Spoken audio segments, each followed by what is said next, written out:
I'm Johnny Say. I'm a BACP accredited therapist specializing on acceptance and commitment therapy and compassion-based approaches. And today I want to talk about acceptance and emotion regulation. So what does acceptance mean? Acceptance means accepting what you can't control within your internal experience. And this frees up the energy and attention and time to put it into values and goals. Acceptance doesn't mean accepting things in the outside world that I want to change, that are unjust. It is all about the automatic internal experiences that I can't control, and if I try and control, will actually paradoxically get more intense. So the things inside you can't control are automatic thoughts.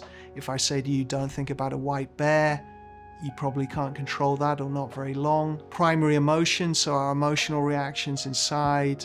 Many body sensations, the way our history is coming up in the present and activated, and our nervous systems and biological reactivity, which much of it comes through our genetics. What you can control is your attention and your actions and how you respond to the primary emotional pain. Acceptance is a big part of third wave cognitive behavioral therapy. This is when mindfulness, acceptance, and compassion have been integrated into CBT. Approaches like acceptance and commitment therapy, dialectical behavior therapy, mindfulness-based cognitive therapy, and the unified protocol for CBT all bring acceptance into therapy. What is non-acceptance? It is the struggle with these experiences. So it's physical tension, I'm bracing against it, trying to push it away, suppression, and aversion. I just don't like something and I want to get rid of it. It can be hyper-awareness. I become hyper-fixated on emotion and pain, and I'm checking and I'm threat monitoring. Is it there? Is it bad? Is it going? I can be ruminating and worrying. What is causing this? When will it go? This is unfair. It can be the things I avoid in the world because of these emotions. The substances we consume or things we use to distract ourselves. It can be relationship issues that show up because of trying to avoid emotions.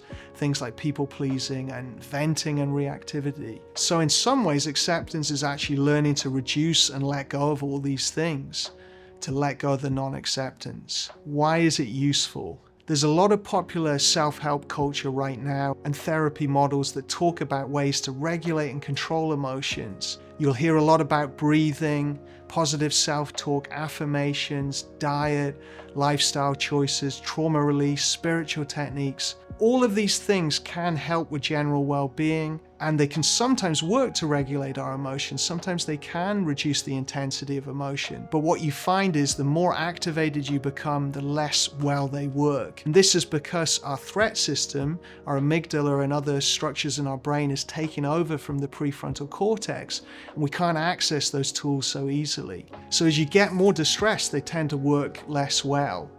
And if you're experiencing an anxiety disorder where you've become anxious about the anxious response and avoidant of triggers, and you're getting a lot of distress and dysfunction in your life, you probably can't use those tools at all. In fact, they might make the anxiety worse.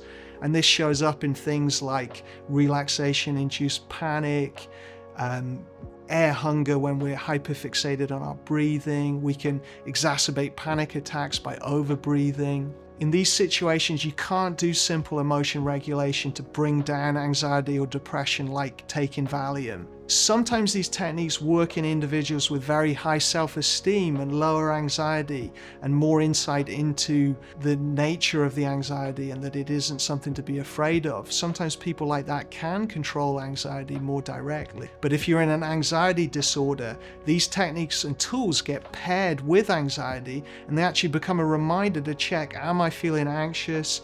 And then I'm threat monitoring more, and I'm adding in struggle, and I actually amplify the anxiety. In all these situations, the antidote is to actually learn to accept anxiety and other difficult emotions, to get better at functioning with them being there, to carry them like a backpack as you engage in life. Then over time, your brain learns there isn't a threat and it starts to reduce that response. So acceptance is paradoxical. You might think of what we resist persists, whereas what we accept passes away because we are not layering in struggle, anxiety, frustration, sadness, and other emotions on top of the anxiety. Some examples of where acceptance is really useful in mental health. You can think about a lot of paradoxical effects in our mind and body. Things like pain, tinnitus, annoying songs in your head, insomnia. If you don't accept these things, they all get worse. If you try and push them away, they bounce back more intensely, and that's the paradoxical effect. And you get this in mental health disorders.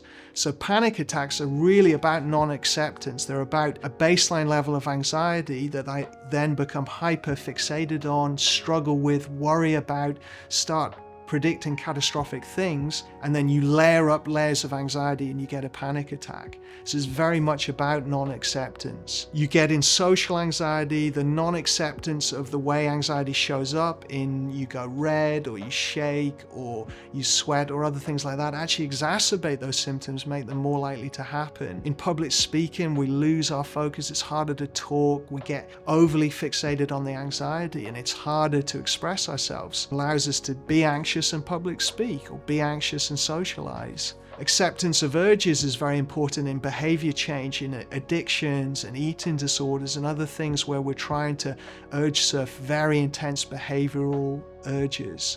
In OCD, acceptance is essential because we have these intrusive thoughts that the nature of OCD is we're not accepting, we're trying to push away and get rid of. And this can be the same in things like psychosis and mania, where we're really frightened of certain thoughts or we're overly grasping onto certain thoughts and upregulating them into states of mania. In generalized anxiety disorder, the thoughts are actually to escape painful feelings often. So we are ruminating because we don't want to feel anxiety, sadness, and other painful emotions. So by learning to accept them, we can reduce the worry. I think we all know in life to get fit, we need to accept uncomfortable feelings. And to learn to study and do something difficult, solve a difficult problem, we need to accept discomfort. To get started on a task, to run in the gym or lift weights, it all involves a lot of acceptance. And mental health is no different. Mental health is like emotional and psychological fitness.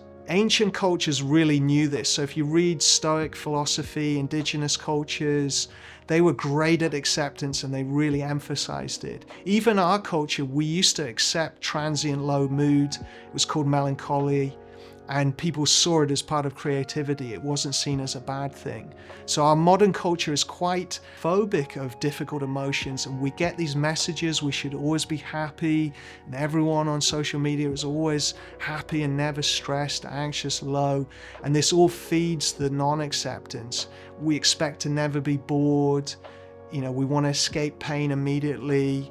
All these difficult feelings we're taught to get rid of by our culture, so it feeds non-acceptance and actually creates a lot of suffering and more pain. So I myself spent about 30 years trying to control anxiety and other mental health challenges.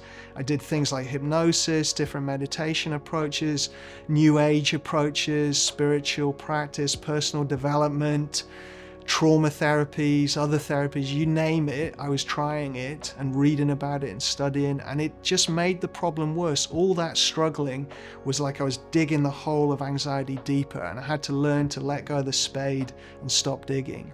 It was only when I started to practice accepting anxiety that things actually got easier and I started to live my life with more meaning and purpose. I was able to do the things that had challenged me. And for this reason, I'm so passionate about acceptance, and that we're getting taught the opposite often. We're not being taught to accept difficult emotions, and it creates a lot of struggle. So metaphors can point at acceptance really well. I like the metaphor of cars on a road. So non-acceptance is like getting into the road and flagging down the cars. The cars are the thoughts and feelings, and we're trying to push them around or stop them or ignore them, getting close to the wall and block them out. And actually it just makes the cars on the road louder. Acceptance is walking along the pavement, allowing the cars to come and go on the road. I might acknowledge them, but I'm not hyper-fixated on them. And instead I'm engaged on the pavement, doing the things I care about with the people I love. So this is acceptance. Acceptance is really hard though. As little babies, immediately we're trying to avoid discomfort, move towards safety and comfort. There are other reasons why it's very difficult. Some people just have louder nervous systems. They're born with epigenetic and genetic characteristics that make them have louder emotional signals. Some people believe the truth of the feeling more. They think the panic is right. They think they're about to lose their mind or die or embarrass themselves, and they believe that fear more. You can have more conditioned response. You've had this emotional reaction for many years and it's become conditioned. If you have a trauma history, a more invalidating environment, often it's harder to be with these difficult emotions because no one soothed you growing up and taught your nervous system to soothe in the presence of distress. Neurodivergence can mean you have bigger emotions as well and more intensity. And sometimes we're unconsciously avoiding, so we're dissociating, we have depersonalization, derealization that's happening automatically and is making everything more intense. We might have years of avoidance that makes it harder to accept. And generally, we're focusing on short-term relief rather than the long-term pain of non-acceptance. People often don't want to accept emotions. They feel it's resignation or giving up, or that it devalues how much suffering they're going through. And often we really are in a lot of emotional pain, so it's fair enough. But acceptance is always about our values. It's not acceptance for acceptance sake. It's all about learning to be with these feelings so we can do the things that matter to us and handle the pain better. You could call it willingness if you don't like the word acceptance. It's willing to be with the suffering and do the things that matter. It's true the suffering is often unfair, but focusing on it, ruminating, and monitoring it only makes it worse. We need to learn to drop the struggle with these difficult emotions, accept the pain in the service of a meaningful life, and then we'll handle it much more easily. So you definitely can problem solve problems in the actual world and action plan and change what you can. And we're not saying you shouldn't seek allies and advocate for yourself and for change in the world. And we're not talking about these things with acceptance. We're talking about accepting the automatic internal reactions that we make worse by not accepting. Pseudo-acceptance is when we try to accept an emotion to make it go away. And of course that's non-acceptance, and it's going to make it more intense. So acceptance is like a spectrum. Everyone is somewhere on that spectrum.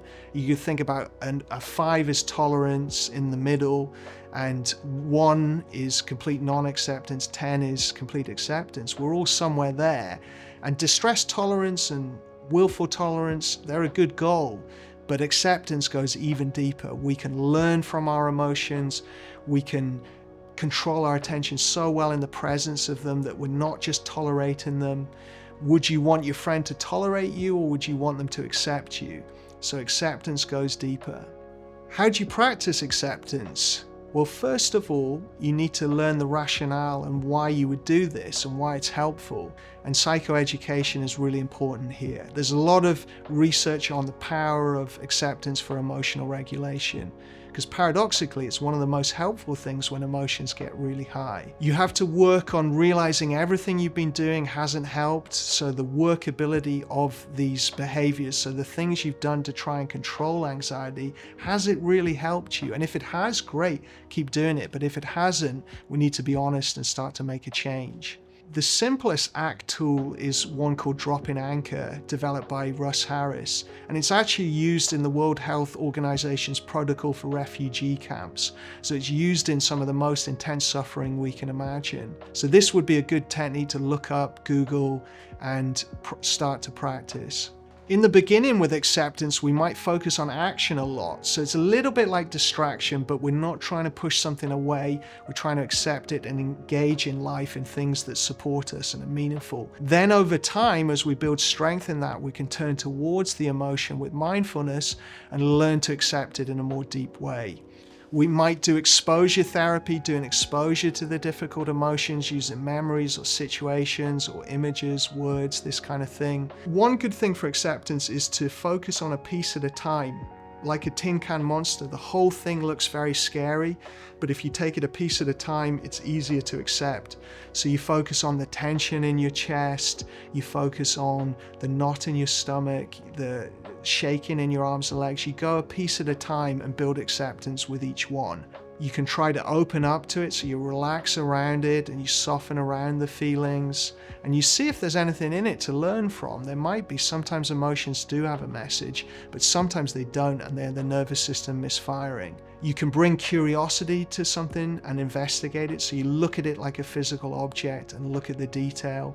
You can observe and describe it, so you actually label it. It's called affect labeling. It's a really good emotion regulation tool. And ultimately, we learn to allow it to be there and we engage in life. So acceptance is all about allowing these painful emotions so that we can engage in our values and goals in the present moment. You can use acceptance self-talk, coach yourself through acceptance. When you notice you lose this radical acceptance, then you can turn back to it.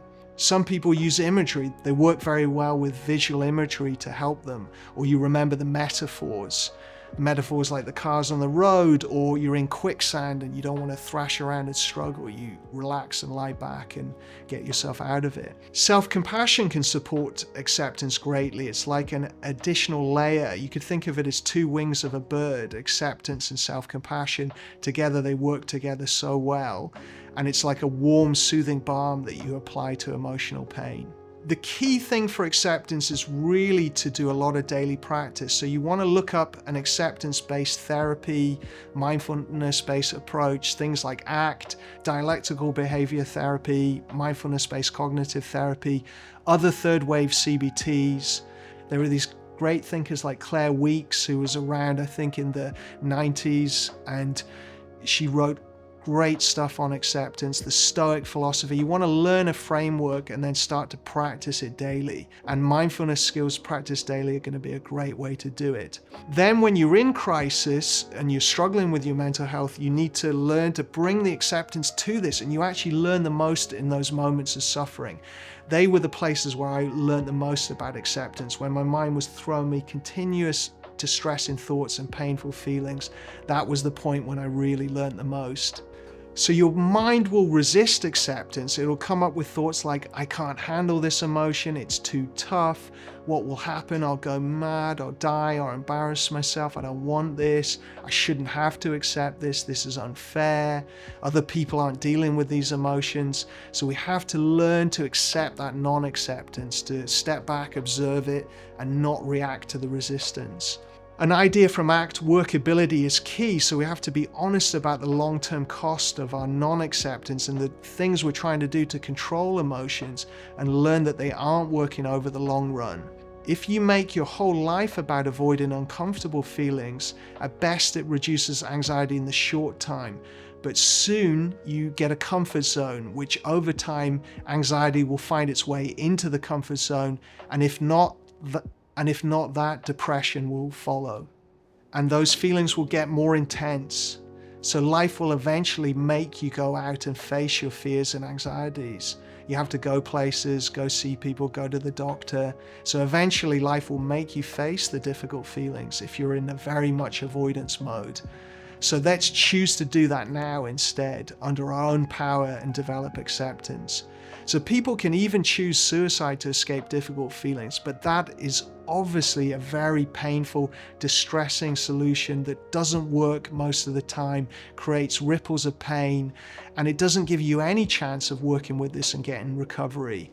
And so we want to learn to accept even in that painful, distressing place, so we can get ourselves out of that quicksand and back into life.